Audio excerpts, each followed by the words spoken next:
Graça e a paz do Senhor Jesus, amém, queridos. Abri a palavra de Deus na carta de Paulo aos Filipenses, capítulo 3, verso 1, por favor. Diz assim a palavra de Deus: Quanto ao mais, irmãos meus, alegrai-vos no Senhor. A mim não me desgosta e é segurança para vós outros que eu escreva as mesmas coisas.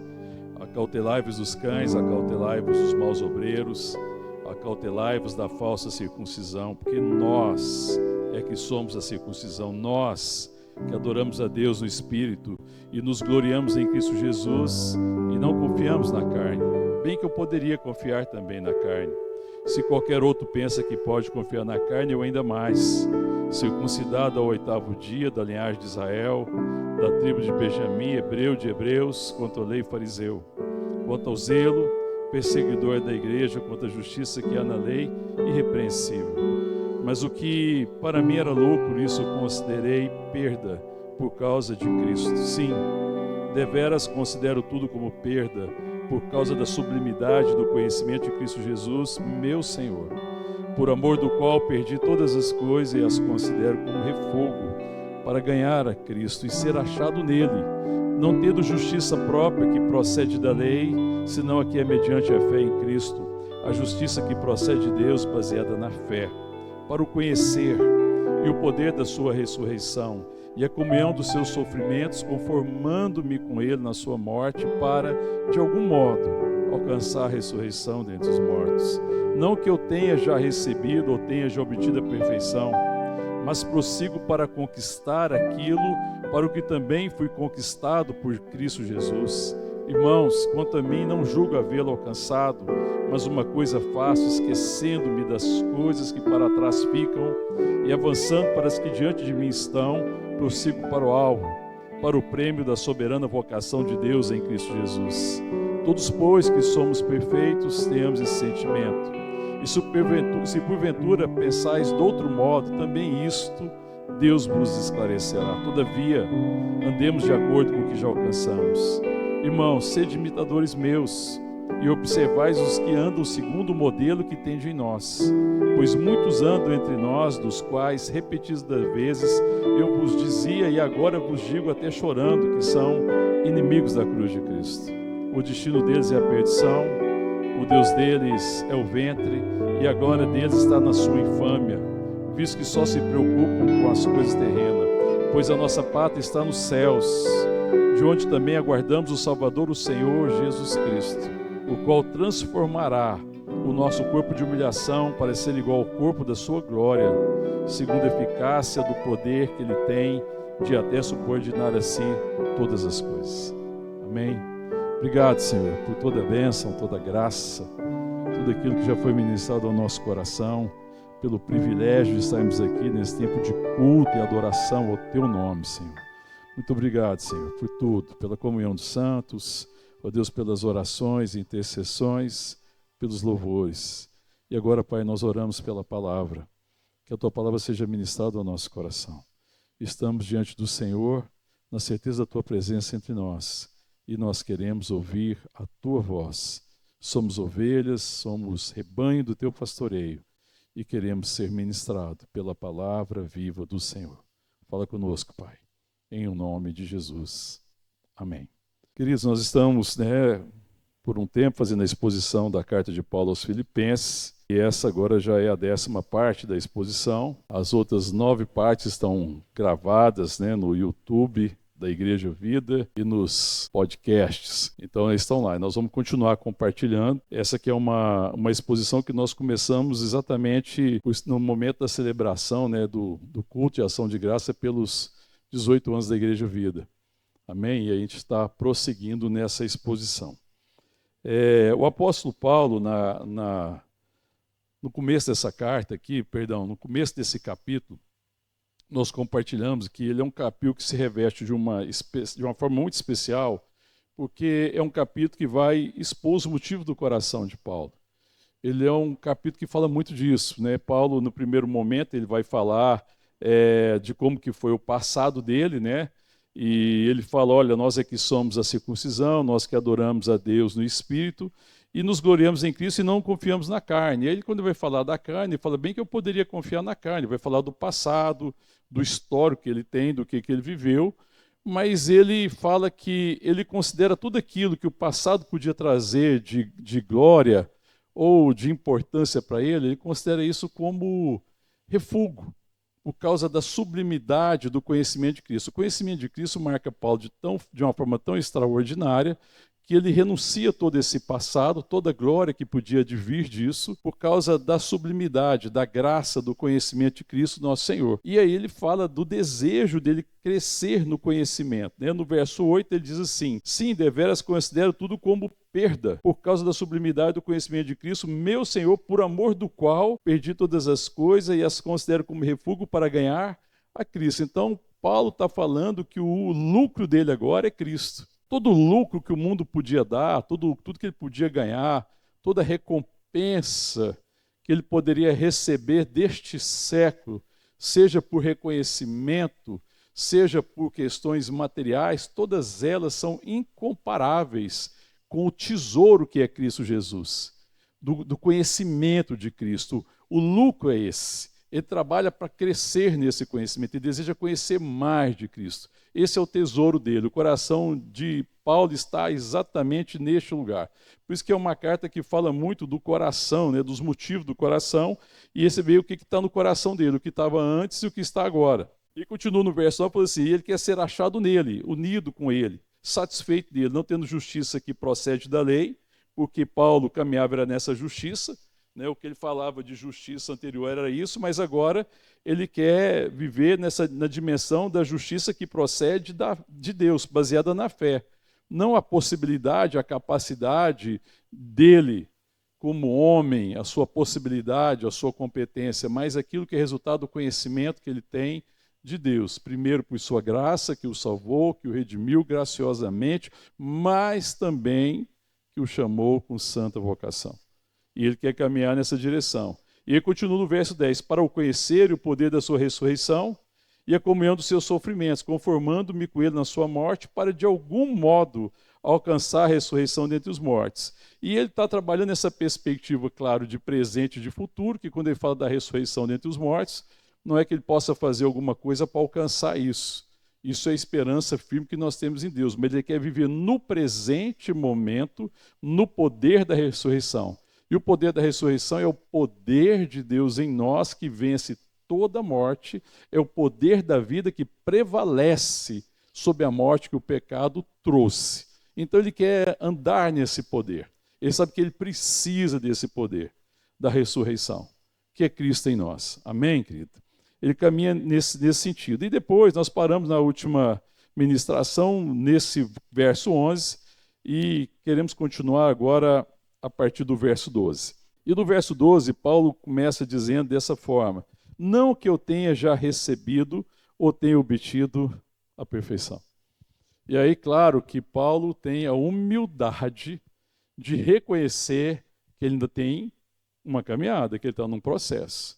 Ele tem um alvo. O texto aqui é um texto que fala de alguém, faz o paralelo de um atleta que se prepara e que tem um alvo. Todo atleta tem um alvo, sim ou não? Então a comparação que ele faz é que ele não corre sem objetivo. A carreira que ele está propondo, a vida, vendo a vida como uma carreira comparada com um atleta, é um atleta que tem um objetivo. E se você tem um objetivo, você tem que se preparar para ele, não é assim, querido? Sim ou não? Se eu pudesse fazer um paralelo aqui da vida de Paulo, quando nós pensamos na questão do ensino, se você quer exercer uma profissão, se você almeja ser alguém que tem uma profissão que é reconhecida, que você vai poder exercê-la, você vai normalmente fazer uma faculdade, amém, querido? Você vai cursar uma faculdade. E depois da faculdade, do curso, da graduação, você ainda pode fazer a pós-graduação, não pode fazer? Depois você ainda pode fazer o mestrado, e depois você pode fazer o doutorado, e depois você pode fazer o pós-doutorado, ainda tem isso, você vai longe. Agora, quando você pensa naquilo, no alvo que você tem como uma profissão, e se você escolhe isso lá, vamos dizer, já no segundo grau, primeiro, segundo e terceiro ano do segundo grau, então você imagina, mais 4, 5 anos de faculdade, E se fizer pelo menos um ano de pós-graduação, já se vão quantos anos aí? 3 anos de segundo grau, aí você faz mais 4, 5 anos aí de faculdade, normalmente 5, a maioria dos cursos. Alguns cursos 6, se for medicina um pouquinho mais. Aí você vai fazer mais 8, 10, 11. Então hoje, para ser um bom profissional, você estudou pelo menos 11 anos. 10 anos de dedicação, sim ou não? Por quê? Porque você tem um objetivo de exercer uma profissão. E para exercer a profissão, você tem que ter a disciplina, a dedicação e a perseverança para chegar lá. E você vai pagar um preço por isso. Sim, tem que pagar um preço. Paulo faz o mesmo paralelo com o atleta. O atleta, para alcançar o prêmio, para alcançar a coroa, para alcançar o lugar que ele almeja, ele tem que se preparar muito, não tem? E existe uma perseverança nessa preparação, existe dedicação. E aí, para se preparar para isso, para você estudar, quem fez faculdade, você teve que abrir mão de algumas coisas, sim ou não? Muitas coisas, né? Teve que, por exemplo, para prestar vestibular, tem que abrir mão de sábado, domingo, feriado, tudo, porque a disputa é razoável. Para caminhar numa formação superior, você também tem que estudar, você tem que gastar tempo, você tem que separar tempo. Para fazer uma pós-graduação, você tem que gastar tempo. E você vai ter que investir em livros, você vai ter que investir em instrumentos. Se fosse fazer odontologia, por exemplo, você vai ter que comprar todo o instrumental. Você vai gastar dinheiro para fazer isso. E assim vai. Investe em computador, investe em livro. Existe uma grande dedicação, existe esforço, existe sacrifício, existe um preço.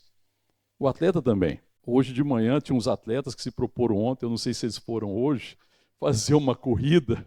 Foram, disse que tinha que sair 3h30, meu Deus do céu. Ia fazer uma corrida aí, 16 quilômetros. Uma maratona são 42, então ia fazer aí quase um terço praticamente da maratona, não é isso? Na chuva. Eles me chamaram para ir, sabe? Eu falei, olha, para levar eles. Falei, olha, se vocês quiserem ir, o caminhonete não vai caber todo mundo, você topa ir na carroceria, pode ser que tá chovendo, né? Aí eles falaram assim, não, mas tem a loninha. Eu falei, mas não vou pôr você debaixo da lona, porque eles vão pensar que vocês são uns malas, né? Que eu tô carregando bandido, né? Não vai dar certo.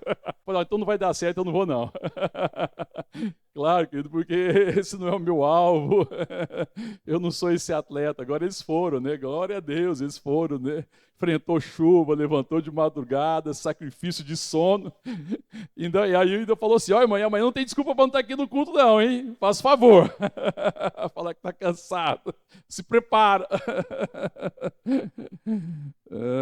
Mas todo atleta, ele paga um preço. E Paulo, ele está falando desse preço. E essa é uma marca, né, que ele traz aqui. E ele fala, olha, eu não alcancei. Eu ainda estou correndo para alcançar o prêmio, aquilo que está proposto por Deus. E ele fala que ele está caminhando ainda. Então ele fala, não que eu já tenha recebido ou tenha obtido a perfeição. Paulo também, ele lida com uma questão, porque existia também questionamentos na igreja sobre perfeição. Só existe um perfeito, é Cristo.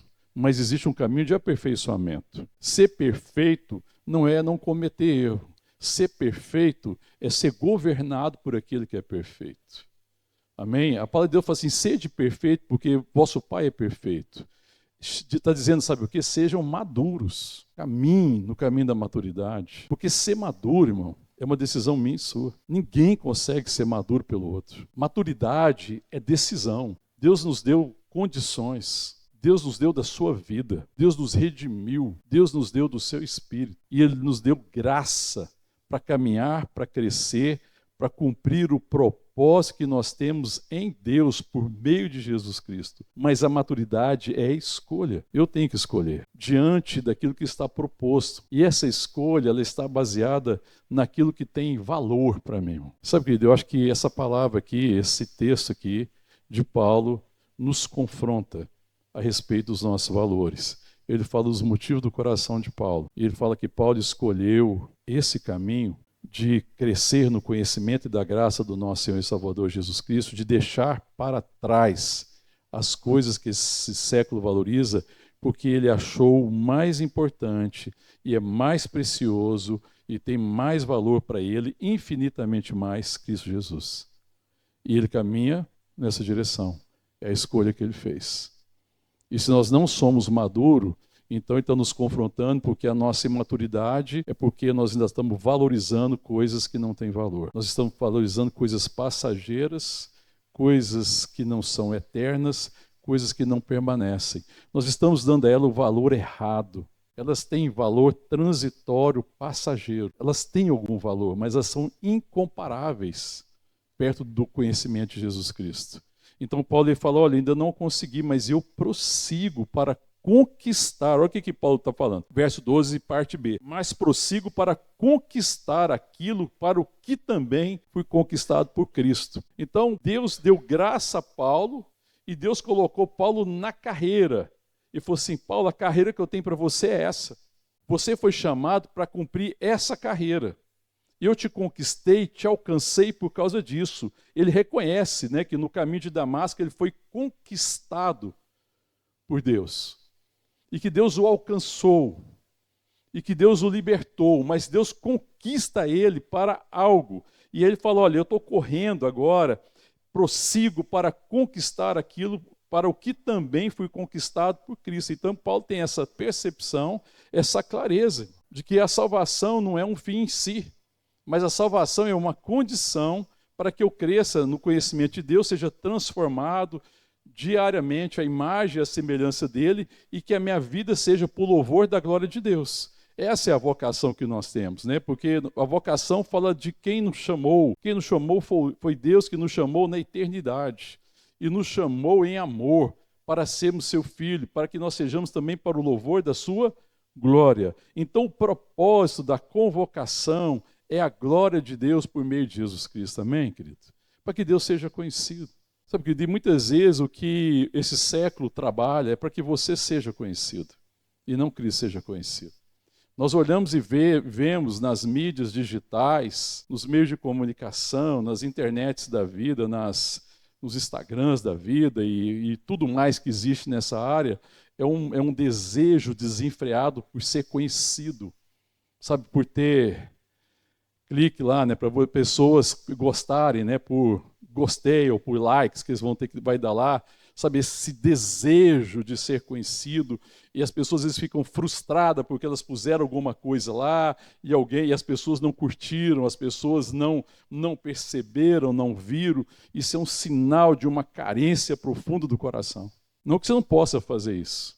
O problema é o motivo que está por trás às vezes disso. Num século em que as pessoas precisam ser vistas, que elas precisam ser reconhecidas, que elas necessitam de reconhecimento, Paulo não está correndo atrás absolutamente nada disso. Ele fala, olha, eu prossigo para conquistar aquilo para o que também fui conquistado por Cristo Jesus. E ele continua dizendo ainda, né? Irmãos, quanto a mim, não julgo havê-lo alcançado, mas uma coisa faço, esquecendo-me das coisas que para trás ficam e avançando para as que diante de mim estão, prossigo para o alvo, para o prêmio da soberana vocação de Deus em Cristo Jesus. Ele fala assim, uma coisa faço, eu poderia acrescentar aqui, uma coisa faço com determinação. Se existe uma coisa que Paulo nos ensina aqui, que aquilo que ele faz em Deus, que ele entende que é da parte de Deus, ele faz com determinação. Paulo é alguém determinado a fazer a vontade de Deus. E eu acho isso muito marcante, numa época que as pessoas são muito conduzidas pelo sentimento e pelas disposições, né, de sentimento e de situações, e às vezes não tem essa determinação, pessoas não são determinadas. Essa é uma marca que todo crente deveria trazer, determinado a viver para a glória de Deus, determinado. Não importa a situação. Paulo está vivendo uma situação favorável, irmão. Ele está preso numa prisão domiciliar, porque ele aguardava julgamento de Roma, e quem aguardava julgamento poderia ficar numa prisão domiciliar, mas ele estava preso na prisão domiciliar, pagando o custo do aluguel, comida, tudo mais, era tudo por conta dele. Numa situação totalmente desfavorável. E aí Paulo escreve essa carta falando de alegria e da determinação que ele tem. Alguém que não é movido pelos sentimentos do momento nem a circunstância, mas alguém que é movido por um alvo, por um propósito que ele tem em Deus. Paulo está determinado, e ele fala assim, uma coisa eu faço com muita determinação, esquecendo do que ficou para trás. Então, quando eu penso na determinação de Paulo, tem uma marca, ele se esquece daquilo que ficou para trás, daquilo que ele era por causa do pecado, esquecendo dos seus erros, Sabe, mas ele não deixa as coisas para trás com presunção, porque ele sabe que ele pode deixar essas coisas para trás por causa da graça. Eu não fico preso ao passado. E deixar das coisas para trás também significa alguém que está resolvendo as suas relações. Alguém que não está detido por causa de ressentimentos, de mágoas. Alguém que não permanece no passado, mas alguém que vive o momento presente. Você já leu um livro do C.S. Lewis que se chama Carta do Diabo para Seu Aprendiz? Alguém já leu esse livro? Livro para se ler, viu, irmão? O título é um pouco estranho. C.S. Lewis ele tem uma habilidade incrível para escrever, ele vai mostrar como é que o diabo trabalha para impedir a nossa caminhada, para impedir a vida do crente. Então e é muito interessante, porque primeiro que não tem jeito de ter um diabo aprendiz, porque não está nascendo diabo por aí. Ou se é ou não é. Tem uma quantidade lá que caiu e pronto, acabou, está lá. Mas é interessante que ele faz essa analogia. Então ele fala assim, um diabo velho, então, mais maduro, sei lá o quê, ele quer ensinar um diabo novo, como é que ele vai lidar com a humanidade, né, para anular a humanidade. E aí tem um capítulo, ele vai falar, olha, para que as pessoas não caminhem, para que os cristãos eles não caminhem, e eles não cumpram o chamado dele, você vai fazer uma coisa. Você vai trabalhar para que eles vivam no passado ou no futuro. Nunca no presente. Tirem eles do presente. Olha a estratégia. Eles têm que viver no passado. E aí, que vai trabalhar o quê? Para que te deixa no passado, irmão? O que te segura lá no passado? Um certo saudosismo pode ser, rancor, ressentimento, mágoa, falta de perdão, porque se você não resolveu essas coisas, você está ressentindo sempre. Ressentimento é você viver esse tipo de sentimento ruim que vai produzir raiz de amargura. Olha como que o diabo é sagaz. Paulo está falando que ele deixa as coisas que para trás ficam. Paulo está resolvendo as coisas. Ele está pedindo perdão para que ele tem que pedir perdão, porque ele também cometeu erros, sim ou não, irmão? Mas os erros não te impedem de continuar avançando. Tem gente que fala assim, não, eu errei, eu não consegui, eu tive dificuldade, mas agora você não pode prosseguir mais. O seu erro te condena. Nós não fomos completamente libertos em Jesus Cristo. A palavra de Deus em Romanos não fala assim, agora, pois, já não há mais nenhuma condenação para aqueles que estão em Cristo Jesus, porque a lei do Espírito de vida em Cristo Jesus te livrou da lei do pecado e da morte. Então, deixando as coisas que ficam para trás, não sendo detido, não vivendo no passado, excesso de passado, mas vivendo o momento presente. Quando Satanás, nesse livro, vai ensinar o diabo, ele fala assim, não, mas no passado também não é bom não, porque tem coisas que eles vão lembrar que pode fortalecer. Porque eu posso lembrar da graça de Deus me redimindo, eu posso lembrar da graça de Deus me livrando. Aí falou assim, não, então vou fazer o seguinte, deixa eles no futuro. É o lugar que pode deixar no futuro. Deixa eles viver no futuro, eles não vão viver cada dia. Eles vão viver preocupados com o futuro, né? Porque aí o futuro, excesso de futuro, ansiedade, de certa forma, é um excesso de futuro, uma preocupação antecipada pelas coisas que vão acontecer ainda, sobre as quais eu não tenho controle. Eu não tenho controle nem sobre o próximo minuto. Por que eu vou viver preocupado com o futuro, se meu futuro está em Deus? Aí Paulo fala, deixando as coisas que para trás ficam, resolvendo as coisas do passado, lidando com isso, sem nenhuma presunção, porque a vitória é por meio de Jesus Cristo. Sabe, nem desanimando por causa das falhas. Eu vejo pessoas tão desanimadas, irmãos. Paulo não é uma pessoa desanimada. Você acha que Paulo falhou, irmão? Muitas. Não foi nenhuma nem duas. Paulo não é diferente de mim e de você. Mas isso não desanima. Sabe por quê? Porque ele entende que é um processo, que ainda que eu cometa falhas na caminhada, Deus está trabalhando no meu coração e está me ensinando, eu preciso aprender com elas. Então Paulo não fica preso no passado, ele não fica desanimado por causa das falhas, mas ele avança para a questão o quê? Adiante. E como é que eu avanço para aquilo que está diante de mim? Vivendo no presente a vontade de Deus. Para que eu cumpra o chamado, a vocação que eu tenho em Deus, eu tenho que ver o presente. Imagina um atleta que fica o dia inteiro pensando vamos imaginar uma da corrida, né? Nós falamos dos atletas que correram essa madrugada aqui. E se ele for fazer uma maratona, você acha que resolve a vida dele e ele fica preparado pensando 24 horas por dia no dia lá da maratona? Como é que ele se prepara para o que está adiante, irmão? Treinando.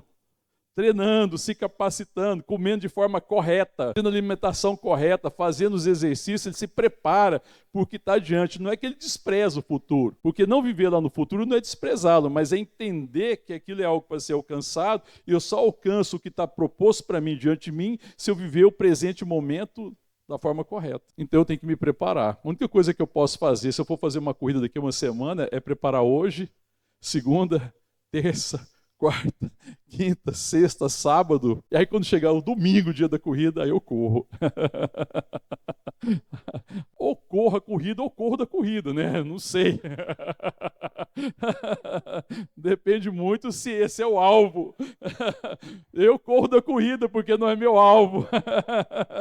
Outros correm a corrida porque é o alvo. Mas então Paulo está olhando para isso e fala, olha, avançando para o que está adiante. Assim como um atleta que tem que se concentrar todos os seus esforços em uma tarefa, eu prossigo para o alvo. É isso que ele está falando. E aqui quando ele fala do alvo, aqui, né, que ele, no verso 14, ele fala assim, prossigo para o alvo. Qual que é o alvo? Para o prêmio da soberana vocação de Deus em Cristo Jesus. Então Deus me chama para uma corrida, ele me propõe uma carreira. Não é à toa que os cristãos eram conhecidos como aqueles que estavam no caminho, porque aqueles que estão caminhando, eles têm um alvo, eles têm um propósito. Então, quando ele fala aqui do prêmio da soberana vocação de Deus em Cristo Jesus, o prêmio é o próprio Cristo. Esse é o grande valor. Se você for ler lá no verso 8, no capítulo 8, no final, a última parte, ele fala assim, para ganhar a Cristo. O prêmio é o conhecimento dele até que se cumpra a plenitude dos tempos. E ele quer crescer nesse conhecimento, irmão, porque ele sabe que é onde ele vai viver, irmão. Na eternidade, nós vamos ver, conhecer Cristo como nós somos conhecidos, amém? Não vão haver mais impedimentos, dificuldades, tantas barreiras. Ele sabe que a vida dele, futura, é viver na presença de Cristo. E isso é incomparável com qualquer coisa. Isso é o paraíso, irmão.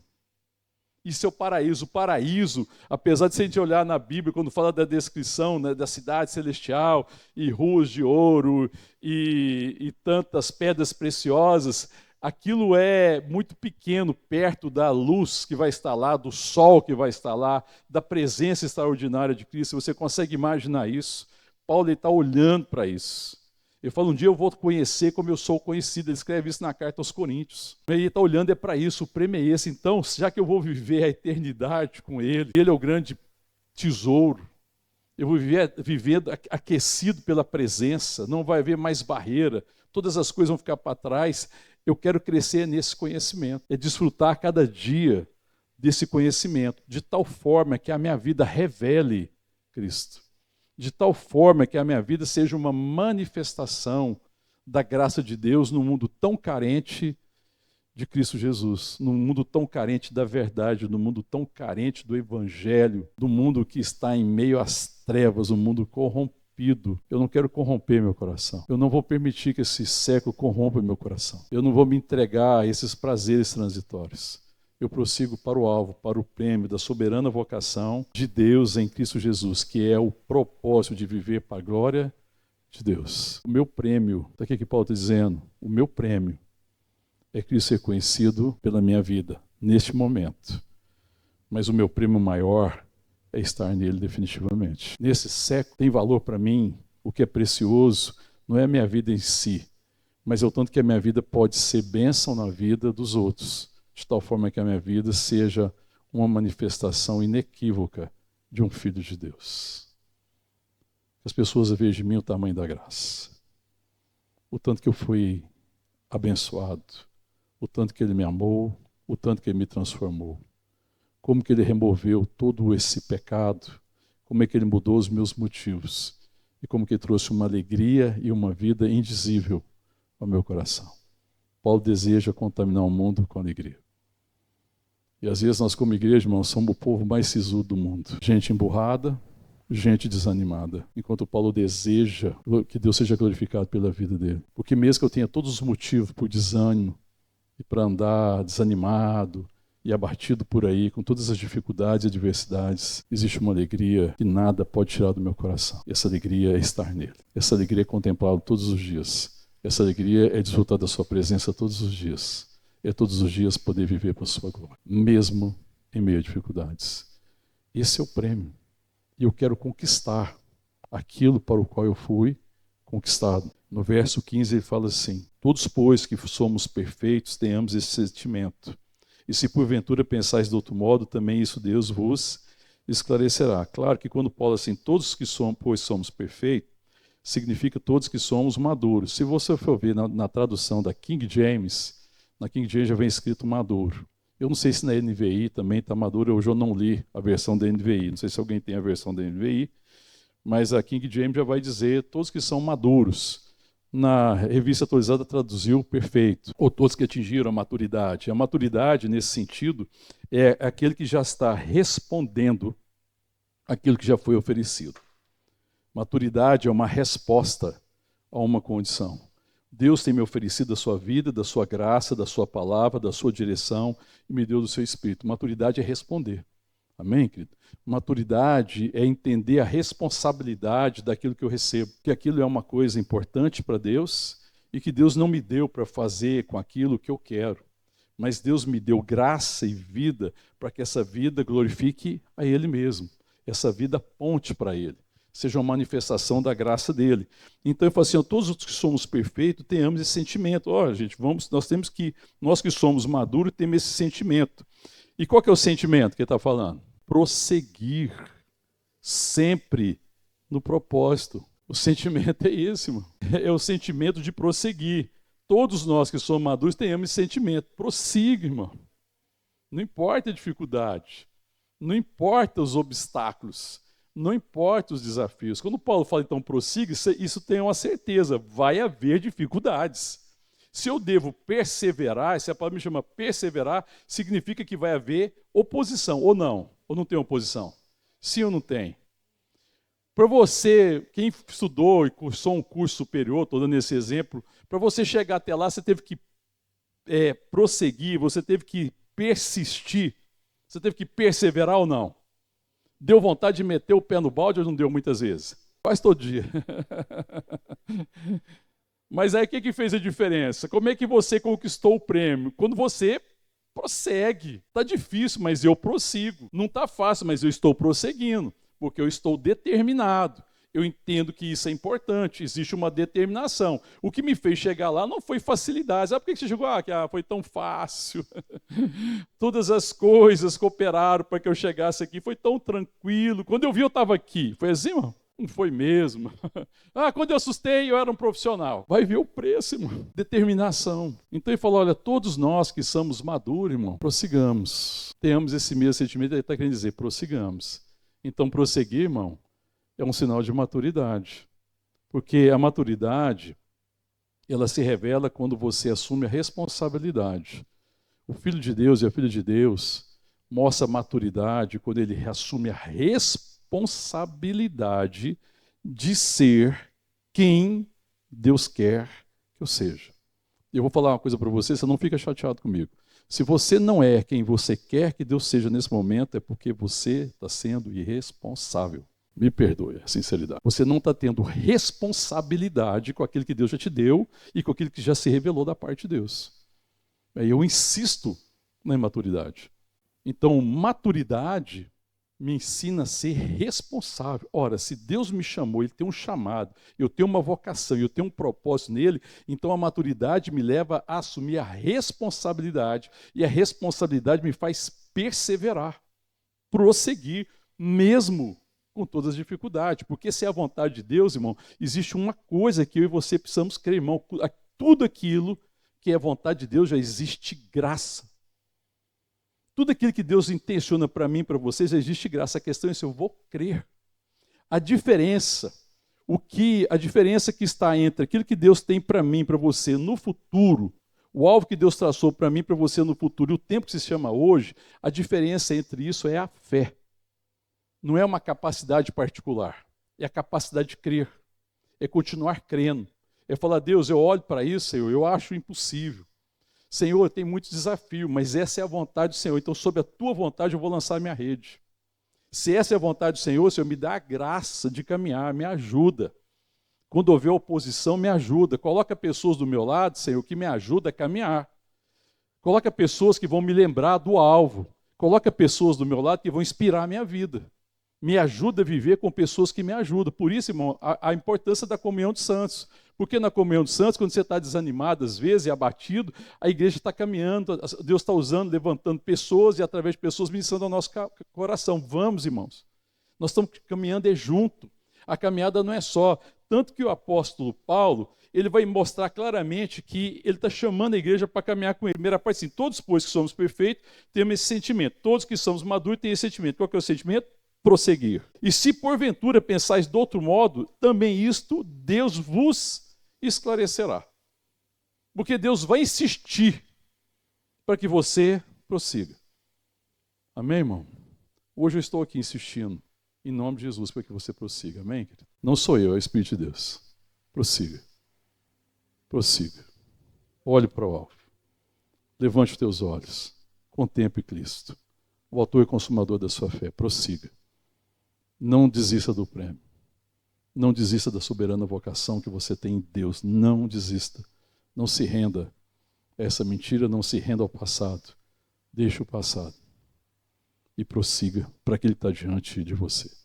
Amém? Ele está falando isso. Aí depois o que ele fala no versículo 6? Todavia, andemos de acordo com o que já alcançamos. Aqui tem dois chamados que eu acho muito importante. Então o que ele fala? Todavia o quê? Andemos. Essa caminhada é para nós, amém, irmão? Vamos caminhar, irmão? É esse o chamado. Caminhemos, irmão. Vamos caminhar.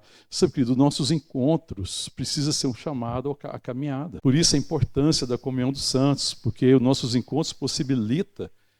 Caminhemos, irmãos. Vamos caminhar. Existe um prêmio, existe uma vocação, existe um chamado em Deus. Vamos caminhar. Tem adversidade, sim. Tem dificuldades, mas o nosso sentimento não é sentimento, é difícil, as coisas não estão cooperando, está tudo muito contrário, as pessoas não querem, as pessoas não têm interesse. Irmão, você já pensou se eu viesse pregar e cumprir meu ministério, dependendo do interesse das pessoas em ouvir a palavra? Já pensou, irmão, se eu me envolvesse por isso? Mas eu não posso me mover por isso, ainda que se entristeça o meu coração. Mas o que me move é o chamado, porque eu estou olhando por esse chamado. Eu estou prosseguindo dia após dia, ano após ano, porque Ele me chamou. E eu sei que existe graça da parte dEle. Então Ele fala assim, andemos, caminhemos junto, vamos junto. Amém, irmãos? Não fique para trás, o chamado é para todos nós. Se você tem dificuldade, estamos aqui, nós vamos estender a mão para você, vamos caminhar junto. Não vamos desistir uns dos outros. Andemos de que acordo, irmão? De acordo de que forma Ele fala? Andemos de acordo com o que já alcançamos, irmão. Veja que coisa extraordinária, irmão, você andar de acordo com o que você já alcançou. Irmão, o que você já alcançou em Cristo? Tem aquele hino que fala assim, quantas bênçãos, né, irmão? Quantos dias você quer para ficar contando as suas bênçãos aqui para nós? Consegue contar em um dia só as bênçãos de Deus na sua vida? Então ele fala assim, andemos de acordo com aquilo que nós já alcançamos. Se toda vez que nós estivéssemos diante das dificuldades, eu precisava que a gente lembrassemos, nós nos lembrássemos daquilo que nós já alcançamos nele. Tudo que Deus já fez, a salvação, a redenção, a graça, os milagres, a provisão, o sustento, toda a graça. Se a gente parar para ser agradecido, acho que cabe aqui nessa palavra gratidão. Porque gratidão é quando você para e fala, meu Deus, me abençoou demais, eu sou tão abençoado. Então, irmão, ande de acordo com o que você alcançou. Deus não está chamando para você andar com mais do que você já recebeu. Você já recebeu, está dizendo, vocês já foram supridos com a graça de Deus. Caminhe de acordo com o que você já alcançaram. É claro, irmão, que teve gente que já alcançou mais e vai caminhar numa dimensão maior. Tem gente que alcançou menos, vai caminhar numa dimensão menor. Mas a palavra de Paulo é caminhemos de acordo com aquilo que nós já alcançamos. Amém? Você pode fazer um exercício na segunda-feira, amanhã, parar. Aí já assim como os irmãos que acordaram de madrugada, acorda um pouquinho mais cedo da manhã e faz um exercício. Em nome de Jesus. E ora e fala, Deus, o que eu já alcancei no Senhor? E aí depois você fala, Deus, agora me dá graça de andar conforme o que eu já alcancei.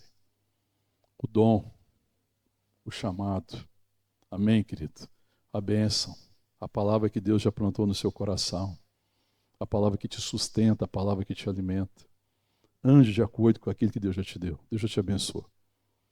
Você pode fazer muito, você pode caminhar muito. Caminhemos. A chamada é caminhemos de acordo com aquilo que nós alcançamos. E aí o apóstolo Paulo continua no verso 17, irmãos, sede imitadores meus. Então, para ser imitador de Paulo, a gente precisa fazer algumas coisas. Primeiro, precisa de determinação. Amém? Segunda coisa, nós precisamos prosseguir. Outra coisa, nós não podemos perder de vista o alvo. Nós temos uma carreira. Andem, imitem a mim. Sabe, querido, e aí, irmãos, quando eu penso nisso, nós temos que ser homens e mulheres que precisam falar isso também. Irmãos, sede imitadores meus. Em que a igreja pode me imitar? Em que a igreja pode olhar para a minha vida e imitar? Sede imitadores meus. Como Paulo é imitador de Cristo. Ele não alcançou a perfeição, mas Paulo está andando de acordo com aquilo que ele já alcançou. Ele fala, me imitem, porque eu não alcancei. Ele não reconheceu, não teve humildade, irmão? Eu não alcancei a perfeição, mas eu prossigo para o alvo, para o prêmio da soberana vocação de Deus em Cristo Jesus, meu Senhor. Então ele fala, sede imitadores meus. Observai também os que andam segundo o modelo que tem de nós. Olha só. Me imitem e observem os homens e as mulheres que andam dessa mesma condição. Homens e mulheres que estão vivendo para a glória de Deus. Homens e mulheres que querem crescer no conhecimento, querem ser achados nele, querem ganhar a Cristo, caminham dessa forma. Homens e mulheres que são determinados, homens e mulheres que prosseguem. Homens e mulheres que não estacionam na caminhada, homens e mulheres que não são detidos pelo passado, homens e mulheres que não estão perdidos na ansiedade futura, mas que estão vivendo o momento presente segundo a direção de Deus. Observai os que andam segundo o modelo que é em nós. Aí, no verso 18, ele fala, pois muitos andam entre nós, dos quais repetidas vezes eu vos dizia, e agora vos chego até chorando, que são inimigos da cruz de Cristo. O destino deles é a perdição, o Deus dele é o ventre, a glória deles está na sua infâmia, visto que só preocupam com as coisas terrenas. Irmão, no meio da igreja existem doutrinas, existem falsos profetas, falsos pastores, existem falsos ensinos, e a marca do falso ensino está nisso daqui, ó. São inimigos da cruz de Cristo. Sabe que ser inimigo da cruz de Cristo é negar o poder da graça de Deus de me conduzir, de me transformar para que eu seja uma imagem da semelhança de Cristo. É negar isso. É negar que eu preciso desistir da minha vida, como fala, olha, eu deixei essas coisas para trás por causa da sublimidade do conhecimento de Cristo. Jesus falou, olha, quem quiser ganhar a vida, perdê-la-á. Mas quem perder a vida por amor de mim, ganhá-la-á. Então a cruz de Cristo me desafia de fato a desistir de mim para viver para a glória de Deus. E ele fala desses falsos profetas que são inimigos da cruz, porque eles querem o benefício da cruz. Todo mundo quer os benefícios da cruz, mas negam o poder da cruz. O benefício da cruz é salvação, é redenção, é nascer da água e do Espírito Santo. Mas o poder da cruz é Cristo em mim. Amém? Que da esperança da glória. O poder da cruz é ser transformado. O poder da cruz é ter a mente transformada. O poder da cruz é viver não mais para mim. Não sou eu quem vivo, mas Cristo vive em mim. E esse viver que eu tenho na carne, vivo pela fé no Filho de Deus que me amou e se entregou por mim. E fala, olha, eles são inimigos da cruz. O destino deles é a perdição. O Deus deles é o quê? O ventre. A glória deles está na sua infâmia, visto que eles se preocupam com o quê? Com as coisas. Só se preocupam com as coisas terrenas. É isso que está diante deles. Eu falo muito dessa teologia maldita da prosperidade, eu não deixo de falar isso aqui na igreja, porque me cumpre falar a verdade e mostrar os erros e o engano. Essa maldita teologia que só visa as coisas terrenas. Você tem que fazer para Deus te abençoar, você tem que dizimar para Deus te abençoar, você tem que fazer aquilo para receber a bênção de Deus, para você ter coisas, para você ser rico. A maldição dessa teologia enganosa da prosperidade, da forma que ela é pregada, essa teologia, é que é uma teologia do ter e não é a teologia do ser. A teologia do Espírito Santo, a teologia do Evangelho é a teologia do ser. Ser semelhante a Cristo. Ser igual a Cristo. Não é a teologia de ter coisas. Deus me dará as coisas que eu preciso ter para viver a vida de uma forma digna. Mas Deus está trabalhando muito mais no meu ser. Então ele falou, esses aí são inimigos da cruz, eles só se preocupam com as coisas terrenas. E o verso 20, aí chama de volta a nossa atenção. Pois a nossa pátria está aonde, irmão? Nos céus, de onde aguardamos o Salvador, o Senhor Jesus Cristo, o qual transformará o nosso corpo de humilhação para ser igual ao corpo da sua glória, segundo a eficácia do poder que ele tem de até subordinar a si todas as coisas. Aí ele lembra, olha, irmão, nossa pátria não é aqui para que aqui esteja o nosso tesouro, a nossa pátria é celestial, porque nós viemos do céu. Eu sempre falo, irmão, crente não vai para o céu, crente volta para o céu, o Filho de Deus volta, porque nós nascemos de lá, nós viemos de lá, nós somos chamados por Deus, a nossa pátria é celestial, nós somos peregrino em terra estrangeira, então eu tenho que viver aqui como cidadão do céu, embaixador em nome de Cristo, viver para que Cristo seja conhecido, representando Cristo em todo tempo. Eu falo, a nossa pátria está nos céus, de onde também aguardamos o Salvador, o Senhor Jesus Cristo. Ele está falando da segunda vinda, amém, querido? Que quando ele virá na segunda vinda para arrebatar a igreja e resgatar a igreja. E ele fala, o qual transformará o nosso corpo de humilhação para ser igual ao corpo da sua glória, segundo a eficácia do poder que ele tem até subordinar a si todas as coisas.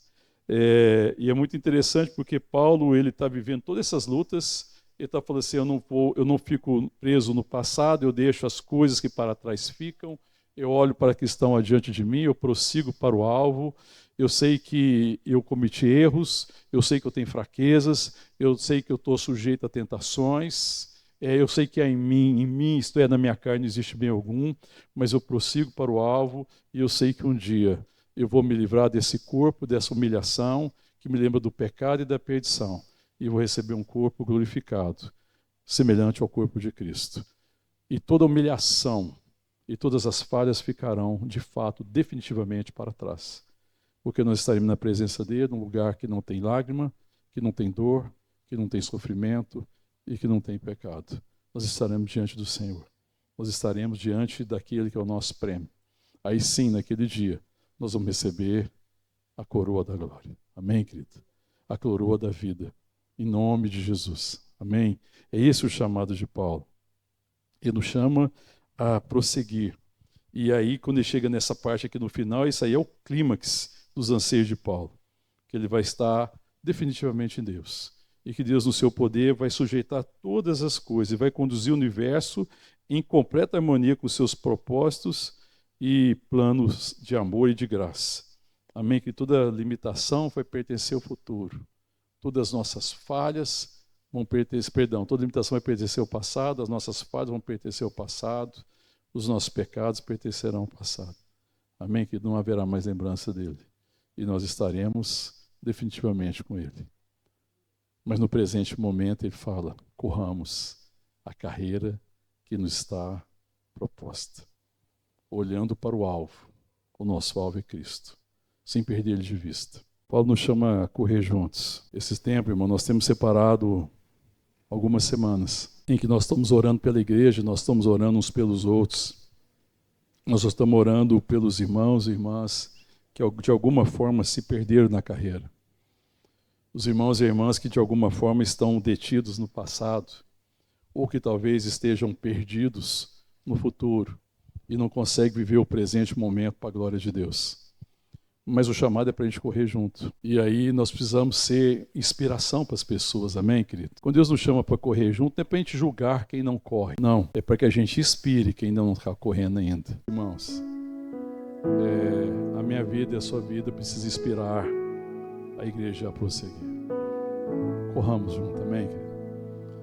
E orar pelos irmãos é ir na direção e falar, irmãos, meu irmão, minha irmã, está faltando alguém na nossa carreira. Nós queremos correr com você. Existe uma carreira proposta à igreja, mas a carreira que Deus propôs para mim e para você não é uma carreta cheia de egoísmo e de individualismo. Eu nunca chegarei aonde eu preciso chegar se não for correndo com os irmãos, amém, querido? Essa corrida é aquela corrida de revezamento, sabe? Aquela que um vai passando um bastão para o outro e quando um ganha, todos ganham. E eu creio, irmão, que Deus nos chamou para isso. E Paulo me inspira muito, né? A carreira de Paulo me inspira muito, a perseverança de Paulo me inspira muito. E a certeza que Deus me dá todos os dias nos dias difíceis, nos dias desafiadores, no dia que o desânimo visita, é sempre a mesma e fala: você não está correndo sozinho. Amém? Primeiro, porque Ele corre conosco. Eu não correria carreira se Ele não estivesse correndo comigo ao meu lado, me sustentando todos os dias. Mas Ele está nos chamando a correr juntos. Amém, querido? Chame a sua casa para correr com você. Chame os queridos que estão no seu coração para correr com você. Chame a igreja, chamemos a igreja em nome de Jesus, irmãos. Vamos correr junto essa carreira. Vamos perseverar junto. Vamos caminhar com determinação junto. Irmãos, vamos deixar para trás todas as coisas que nos assediam. O apóstolo Paulo também, quando ele escreve aos Hebreus, ele fala: deixamos para trás o pecado que tenazmente nos assedia.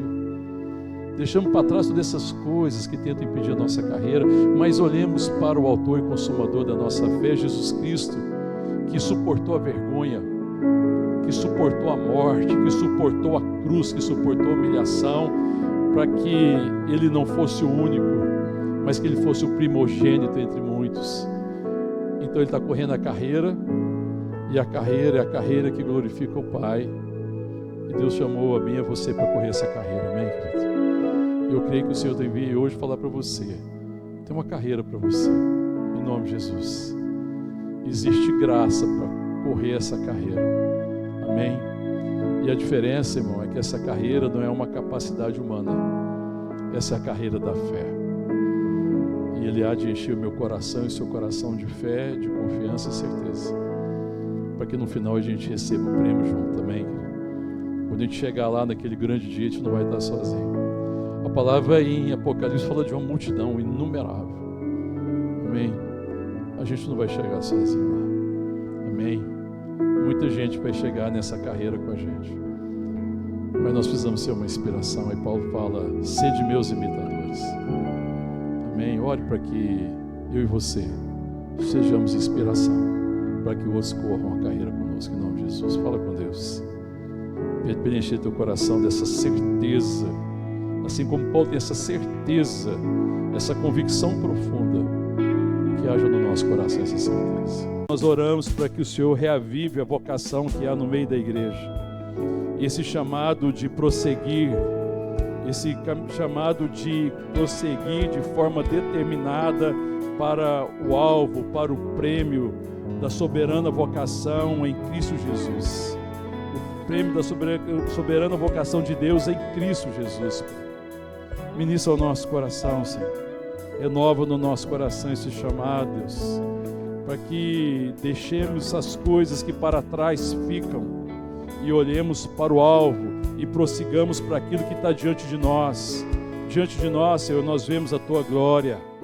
Diante de nós existe glória. Pai, diante de nós existe salvação. Diante de nós existe cura, existem milagres, existe restauração. Nós olhamos e contemplamos esperança. Nós olhamos e vemos ressurreição. Pai, diante dos olhos dos filhos de Deus existe ressurreição. Diante dos nossos olhos existe novos céus e nova terra. Ó Deus, em nome de Jesus, nos ajuda, Senhor, a olhar para aquilo que está à frente de nós e prosseguir a carreira não sozinho, mas juntos. Anima a Tua igreja, anima o Teu povo, renova, Senhor, esse chamado à comunhão dos santos, de prosseguir juntos, de caminhar juntos, de sustentar uns aos outros na caminhada. Nos ajuda, Deus, a sermos uma inspiração, de poder falar para os nossos irmãos: imitem o nosso proceder, imitem pessoas que têm o mesmo proceder que nós, em nome de Jesus. O proceder de deixar as coisas deste século por causa de Cristo, por causa da sublimidade, do conhecimento de Cristo, de ser achado nele, em nome de Jesus.